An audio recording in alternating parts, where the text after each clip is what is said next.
hectic few days, and there's yet more Newcastle United news as Eddie Howe has been speaking about his future links with the England job and his general happiness at St James's Park given the upheaval of the summer.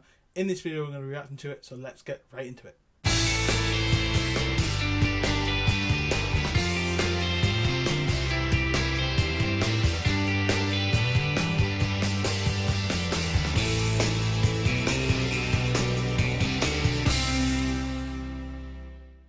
Hello and welcome back to another video on the channel. Thank you for continuing to like, share and subscribe to the channel. Looking to get to 500 subscribers by the start of the season. As I've said so many times, we're nearly there. We're only about 30 or so subscribers away, so please do, let's get to that final push. But I'm here with a reaction video to Eddie Howe's many interviews that dropped at about 4 o'clock UK time this afternoon about his future and about the England role. Obviously, not much on the surface that we're really surprised about. He didn't outwardly say that he was interested in the England job. He reaffirmed his love and commitment to Newcastle United, which we all know is there, and no one's questioning that. But there were key quotes in there. The underbelly of this is where the story lies. He isn't saying he's happy for the sake of being happy. He's warning against a power shift at St James's Park this summer, and that has already happened with Paul Mitchell coming in, James Bunce coming in, people that he isn't necessarily familiar with. Some people have said that this is Rafa Benitez against the board from 2018. I don't agree with that. I was there at the Hull City match, and they went to Portugal, and that was very cold.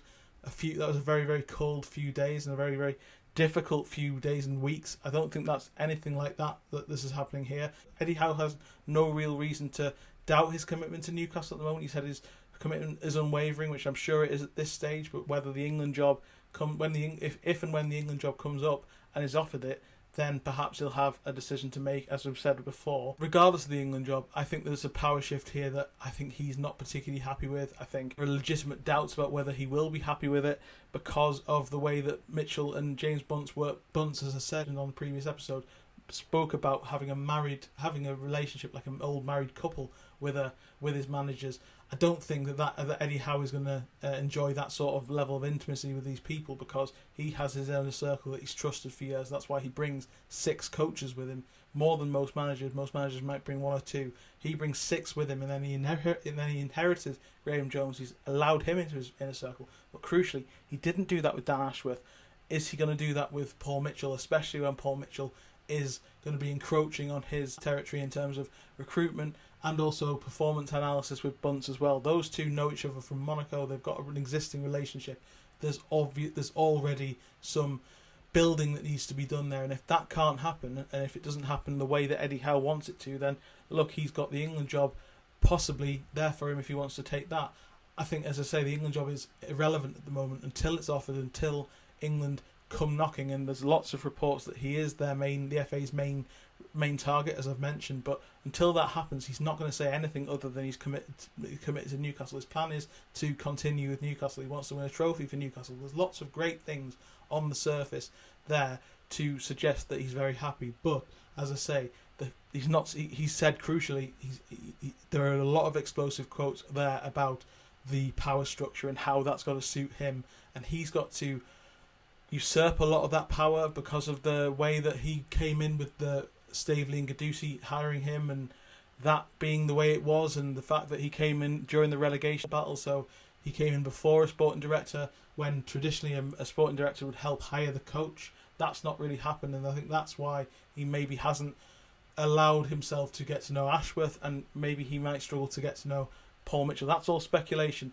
He's in the same interviews, he's credited Mitchell, he's credited James Bunce as well. So there's happy families at the moment, but there's a lot of warnings there. I think that this is a really crucial few weeks for Newcastle, depending on whether England come calling and whether he should think about taking it. He's again reiterated his patriotism. He's reiterated that he would like the England job one day, but now the coaching thing and the everyday thing still stands. He's very much focused on Newcastle. I don't think he'd give that up easily, but he may have to look at it and think, if the situation isn't right and those things are in place, we're not speculating about the power shift. The power shift has happened. Paul Mitchell's come in, James Bunce has come in. They've changed the way that they're working, and he already didn't work very particularly well with Dan Ashworth. This isn't speculation. This isn't a opinion on something, and and assuming anything. This has happened. It's up to Eddie Howe to adjust and accept what's happened there. He's laid down a marker today to say that if it isn't right, then perhaps he sees a future away from Newcastle, and it has to be right for the club as well. I think that the power shift means that his support network is no longer as strong as it was as well. As I said on a previous video, I think Staveley and Gadusi were his biggest and most ardent supporters. They've gone. The director of football is new, appointed without his say-so, without his knowledge by all accounts as well. So he's going to come in with his own ideas. He's going to bring James Bunce there. As I say, there's a divide that needs to be mended, and there's no reason to suggest that divide won't be bridged. As I say, at the moment everything sounds great, but with the England job, with this sort of power shift and the way that Eddie Howe has worked in the past, he might not be particularly happy with giving up that power, and he might not be particularly happy with a shift in that power base, especially with the England job there, and that might force him to think a little bit harder about what he does in the future. For me, I think that I'm questioning whether Eddie Howe will be a Newcastle manager in a year's time because of this shift, because of the pressure as well. There's a lot more pressure on the job this season than there was in previous years. There's been a lot of upheaval this summer with losing Elliot Anderson. Obviously, Yankuba Mensah's not really a loss because he never really came through the door, but the lack of ability to see him in action for Newcastle.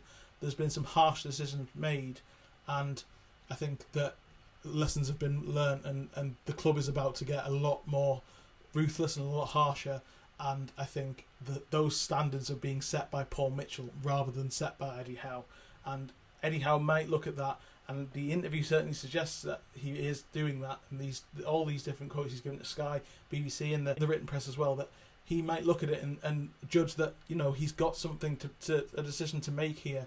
And I think that this isn't going to go away because of the fact that England, if you're the FA, you're listening to that and thinking, there's a chance here. He's not really shut it down. On the surface, he's committed his future to Newcastle. He's not going to say anything different when there's no alternative. If the England job comes up at this point, he'd be very, very sensible to consider it, in my view, because of this shift and because of the way that the club is no longer going to be run the way it has been for 2.5 years. In a 2.5-year spell, which he said he was very, very happy with, working alongside Amanda Staveley, being allowed to sort of set the tone a little bit with his inner circle. That inner circle is not going to have the same power. He can't turn his back on Paul Mitchell and James Bunce. He has to let them in. Traditionally, he hasn't done that. I'm not suggesting he won't do that, but with the England job there, that's where the questions are coming from. So I think there's a lot to be said for the next few weeks being quite up in the air a little bit. He'll be asked about this a lot for the next few weeks until the FA make a decision on their on Gareth Southgate's replacement. For me, if I was the FA, I'd be buoyed by that a little bit to say, let's test the water with him. If we want Eddie Howe, let's test the water, because there's not really much in that to suggest that he is definitely going to stay at Newcastle, and he's definitely going to be St James's Park, regardless of what happens with England or regardless of what happens with anything. That's not the case. As much as he says he wants to win a trophy, and as committed as he is, as much as he loves Newcastle, yes, his family's moved to Tyneside, there's a lot to say in that to grab onto, to gravitate to if you're a Newcastle fan and be happy with, because he has reiterated how committed he is to it. He isn't going to be throwing his toys out the pram and saying, I'm desperate to leave Newcastle. That's not going to happen. That's just not Eddie Howe's style. If he's at Newcastle, he'll be 100% focused, and Newcastle will be in good hands. But there is a shift in power that's already in place, and he has to adjust to that. And the fact that he's come out and openly admitted that, that has to be right for him and it has to be right for the club, that casting doubt over his future, I think that's calculated. I think that's incredibly calculated. He's a very intelligent man. He's made his point. This will not be quiet. This is a Newcastle manager who's committed to Newcastle for now. This is a Newcastle manager that's committed to it unless. That is really crucial here. Thanks very much for joining me for this very quick video. I really appreciate all the support. Please continue to like, share and subscribe. And also don't forget, yesterday, as I said, I'm looking to do some live streams. So get involved if you want to hear from me with those. Let me know in the comment section below, and also like the video as well to let me know that you're really keen on some live streams, and I'll get over to them in the next couple of weeks. Thanks very much, and I'll see you next time. Cheers.